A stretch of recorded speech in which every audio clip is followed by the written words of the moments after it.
In this video, I will show you how I use best Redbubble tag generator tool to find tags.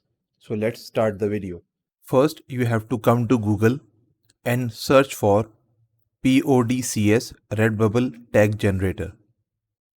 And then click on this first link, Redbubble tags generator.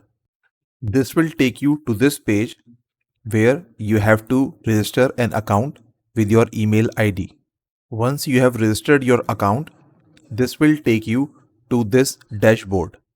Then you have to go for this Redbubble tool and then click on Redbubble tag generator. This will take you to this page where you can find tags for your keyword. You have to type main keyword in this search bar and then click on search. This will give you all the keywords related to your main keyword and the occurrences also.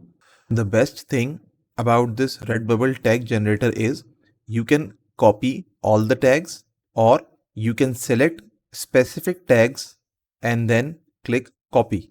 This will copy the tags in a comma separated way, which you can directly use on your design tags.